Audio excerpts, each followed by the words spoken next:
유대인들이 세계 월가를 포함한 세계의 금융을 이제 좌지우지한 거잖아요. 그들의 협력 없이는 뭔가 이룰 수 없는 그런 상황인데, 이렇게 유대인이 엄청난 금융으로 부를 쌓게 된 게 이게 시작이 네덜란드라고 이제 그 유대인 경제사 책에서 이제 말씀을 하셨거든요.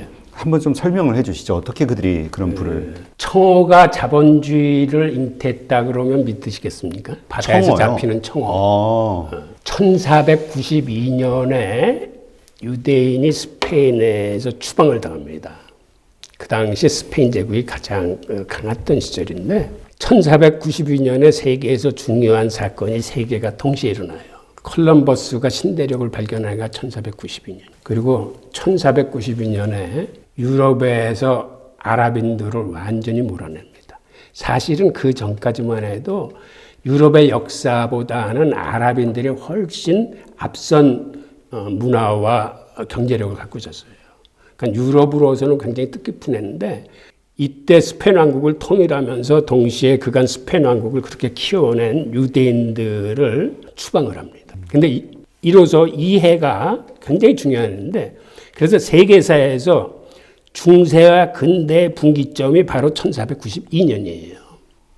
그만큼 중요한 의미를 갖고 있는데 이때 스페인에서 결과적으로 쫓겨난 유대인 수가 한 30만 명 정도 돼요. 엄청나네요. 그 당시 숫자로 보면.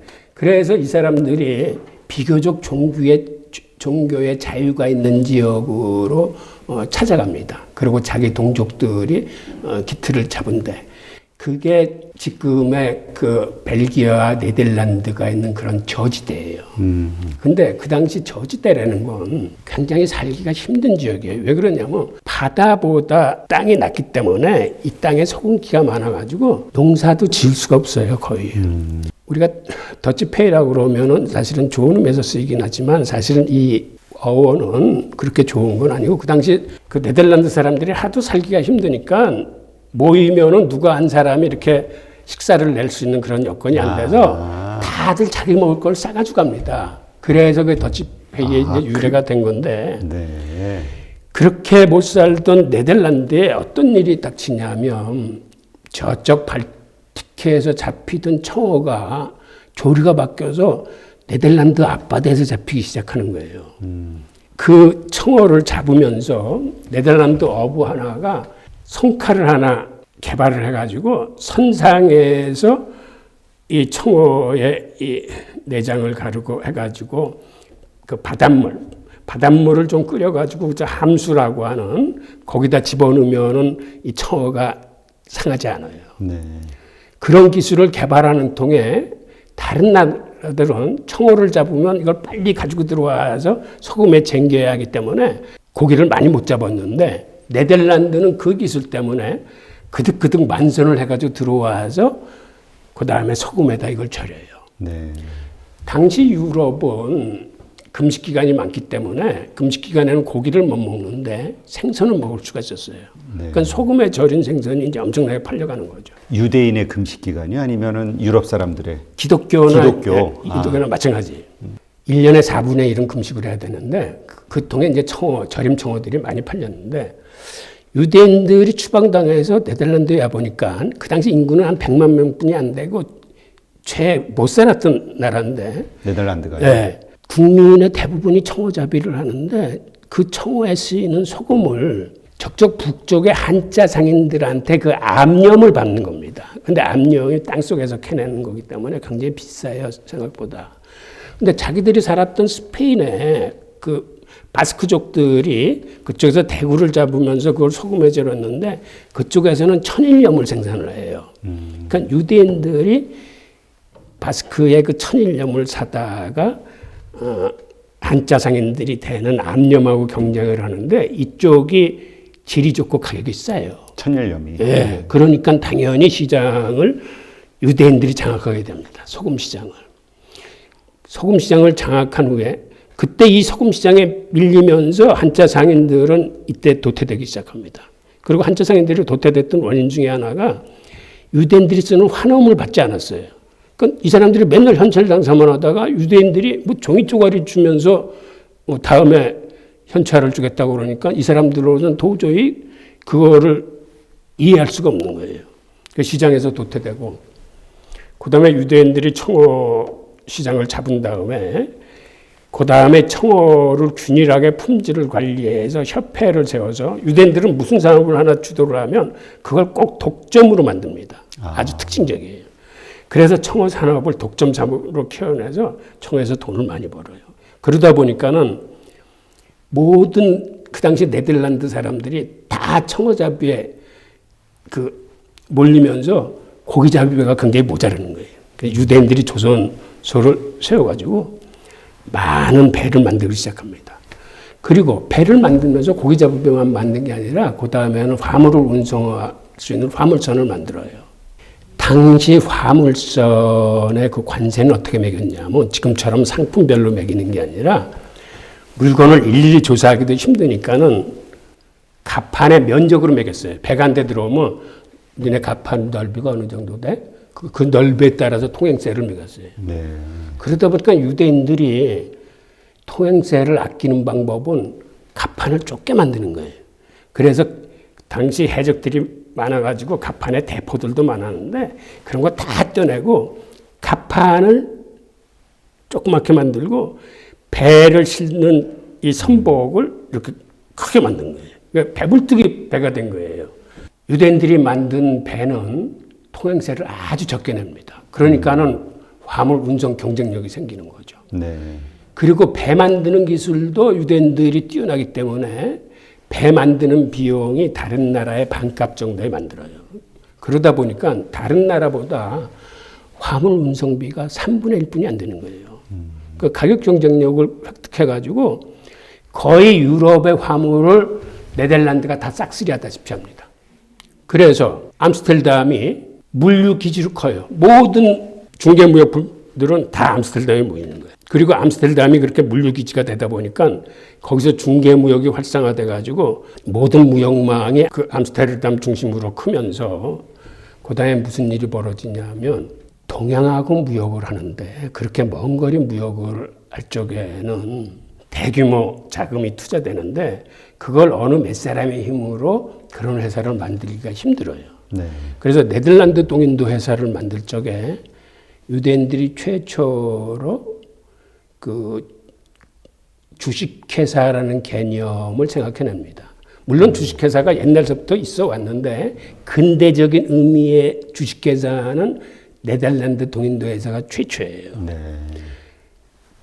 그래서 주식회사가 네덜란드에서 탄생을 하고 그 다음에 이게 한번 중국하고 거래하면은 뭐 2, 3년씩 걸리니까 그 기간 동안에 이 주식을 갖고 있다는 게 이 투자자들의 입장에서는 힘들 때도 있으니까 주식을 거래하고 싶은데 이 거래가 쉽지 않아서 뭐 카페 같은 데서 이렇게 하다가 나중에 그거를 활성화시키기 위해서 주식 거래소를 만듭니다. 네. 그리고 암스테르담에 그 많은 물건들이 각국에서 몰려들다 보니까 화폐 종류가 너무 많은 거예요. 한 1000가지 이상에 대해서 네. 자기들도 헷갈리는 거예요. 그래서 최초의 중앙은행격인 암스테르담 은행을 만듭니다. 그래서 화폐 통일을 이루어내요. 즉 청와에서부터 시작돼서 이렇게 걸어온 게 결국 주식회사, 주식거래소, 중앙은행이 다 네덜란드에서 탄생을 하는데 이게 청어잡이로부터 이렇게 자본주의 씨앗까지 오게 되는 게 100여 년뿐이 안 걸렸어요. 아, 네. 네. 그래서 네덜란드에서 자본주의 씨앗이 탄생한 거죠. 아, 그럼 그 주도적인 것들을 다 유대인이 했다는 거군요. 네. 그렇게 해서 이제 거기서부터 이제 중세 유럽의 모든 그 금융과 관련된 사업들을 이제 유대인들이 네, 그때 또 무슨 일이 있었냐면 그 당시만 해도 시중의 이자율이 거의 한 15% 정도 이랬어요. 근데 유대인들이 금융시장을 평정하면서 즉 자금이 원활하게 돌기 시작하면서 시장의 이자율이 내려가기 시작합니다. 그게 어느 정도까지 내려갔냐면 2, 3%대로 내려가요. 아, 네. 정말 획기적인데 즉 이렇게 저금리가 되면은 정말 사회적으로는 많은 발전이 일어납니다. 그래서 그때 세계의 무역망이 다 깔려요. 즉 각국에 투자할 수 있는 여건이 되는 거죠. 그러니까 무역과 세계적인 투자가 진행됐던 게 네덜란드식이에요. 네. 그들의 금융산업의 힘으로. 아, 그렇군요. 그 네덜란드의 그 중앙은행, 최초의 중앙은행도 그럼 유대인들이 주도적으로 만들었다면 그 국가에서 만든 건 아닌가요? 아니면 국가를 통해서 유대인들이 이렇게 만들게 한 국가를 건가요? 통해서 만든 거죠. 근데 지금 우리가 연준 같은 경우를 보면 미국의 중앙은행이잖아요. 하지만 그건 하나의 일종의 주식회사이다. 월가의 어떤 그냥 맞습니다. 민간은행의 연합체. 예, 그렇게 이야기하시는 분들이 있거든요. 좀 설명을 해주시죠. 연준의 정체에 대해서. 그것도 이게 역사를 좀 거슬러 올라가야 되는데 이것도 이제 네덜란드하고 관계가 있어요. 그러니까 네덜란드에서 그 유대인 무역장들과 유대인 금융인들이 이렇게 한참 그 네덜란드를 부흥시켰을 적에 영국에 무슨 일이 일어났냐면 하면 그때만 해도 영국은 굉장히 후진국이에요. 팔 수 있는 게 양털뿐이 없었어요. 네. 그래서 그들이 해적질을 그렇게 많이 한 겁니다. 그런데 그들이 해적질을 하니까 그 당시 스페인 제국이 플랑드르에서 나는 제품들의 영국 수출을 금지시켜 버립니다. 그 이유는 영국한테는 대포를 팔지 말라는 거예요. 그러니까 영국에서는 대포가 있어야 해적질을 하는데 대포 수입 금지를 당해서 이 사람들이 할 수 없이 철을 가지고 철대포를 만듭니다. 근데 철대포가 청동대포보다 이게 사거리도 길고 훨씬 많이 나가요. 단단해서. 그러니까 그 통에 그 영국 해적들이 사거리가 긴 대포를 만들어요. 근데 사거리가 길긴 한데 쏴보니까는 상대방의 명중을 안 해. 이게 지멋대로 날아가. 네. 그래서 당시 헨리 8세 왕한테 보고를 했어요. 아, 우리가 대포는 개발을 했는데 저게 명중률이 형편없다. 그러니까 헨리 8세도 한참 생각하다가 국립 그때 무슨 얘기를 하냐면 야, 그 밑바닥을 좀 평평하게 만들어봐. 이런 얘기를 해요.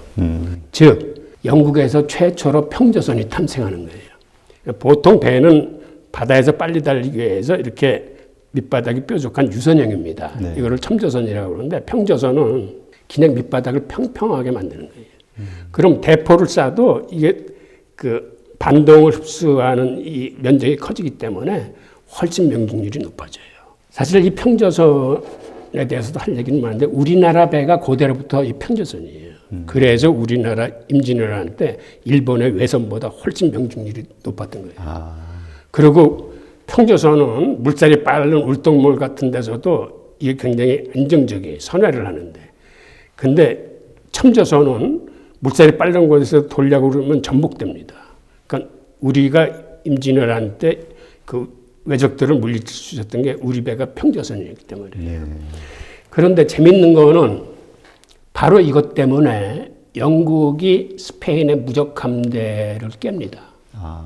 그러니까 영국의 대포는 사거리가 한 100m 정도 날아가는 거예요. 근데 무적 함대 대포는 60m뿐이 안 날아가.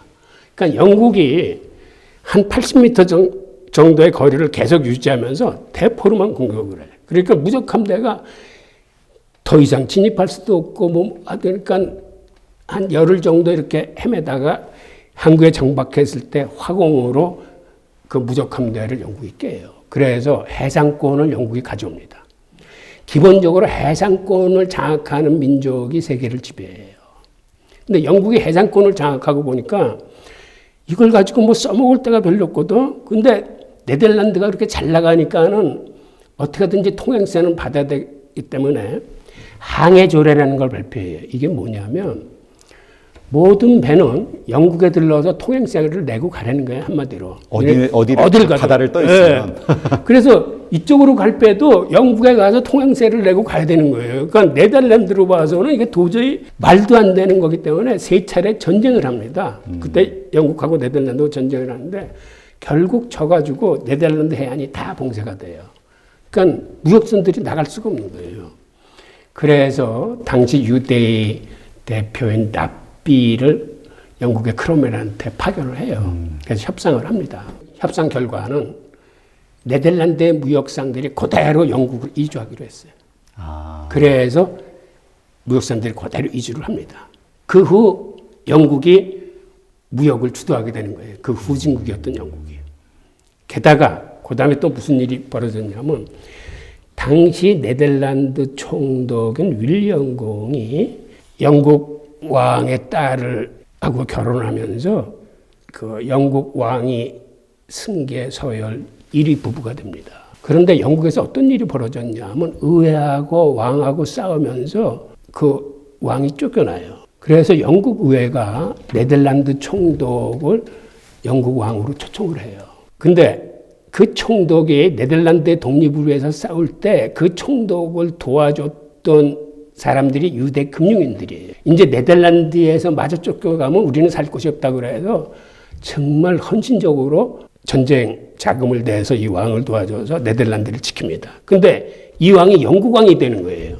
그래서 영국 왕이 되면서 영국으로 갈 적에 이 유대 금융인들이 다 쫓아가.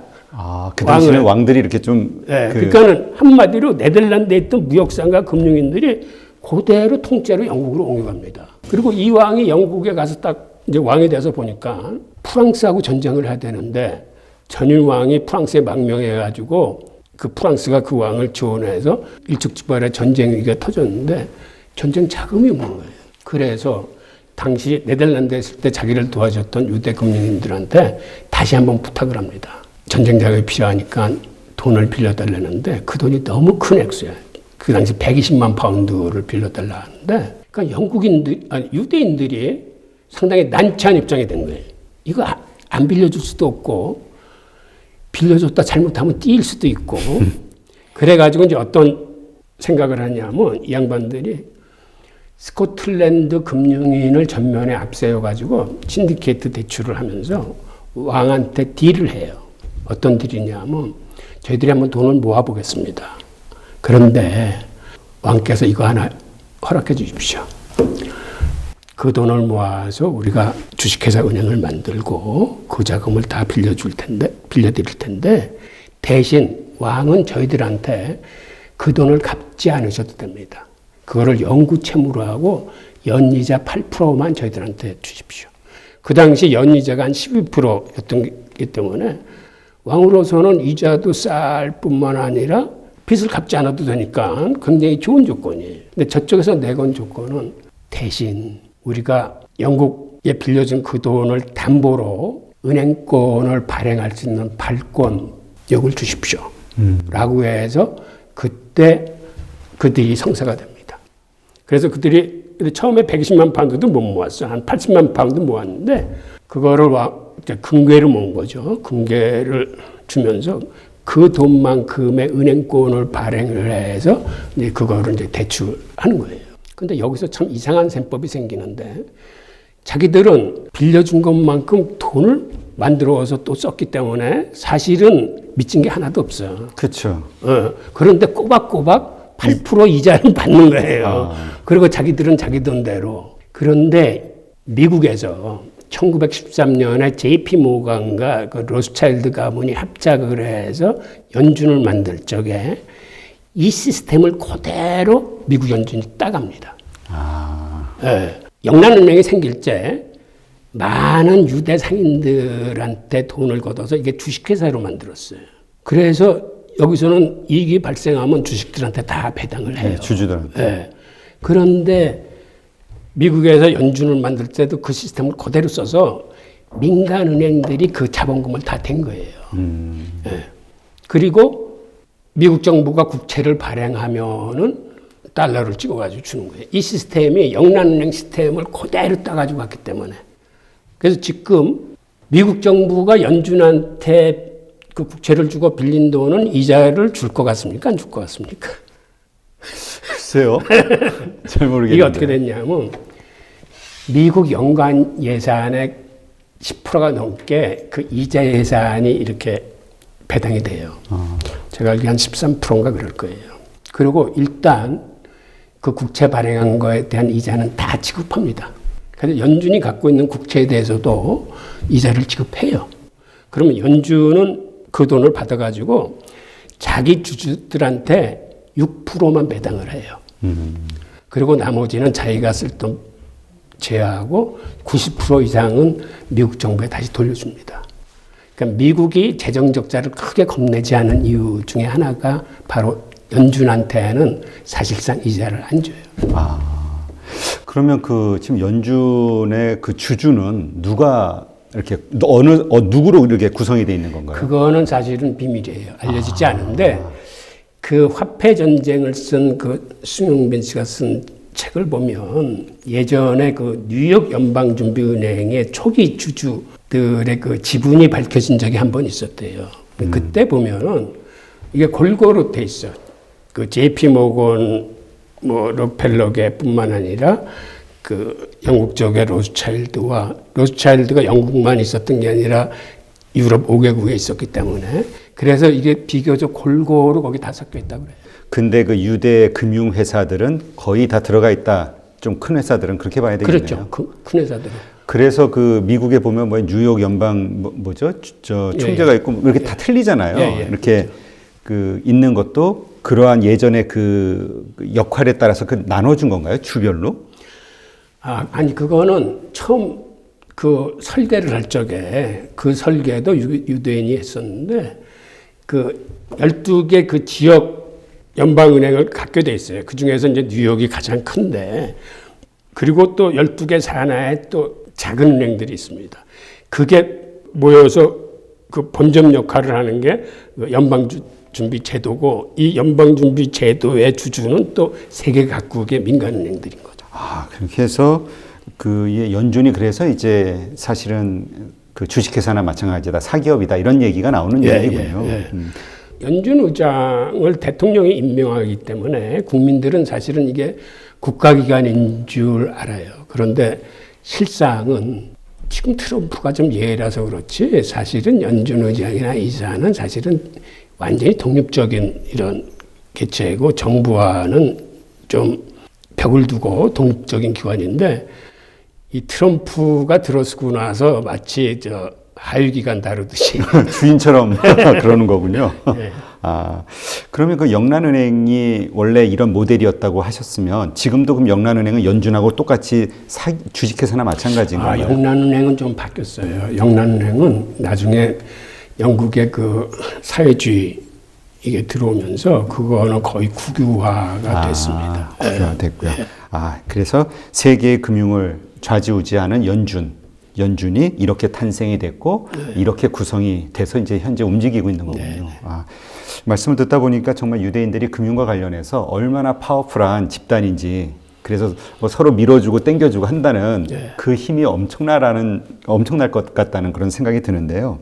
하여튼 이렇게 교수님께 말씀을 들으니까 근대서부터 이렇게 쭉 이어져 오는 역사를 들으니까 유대인의 저력이 새삼 좀 경이롭기까지 하네요. 네. 오늘 정말 재미있는 말씀 감사합니다.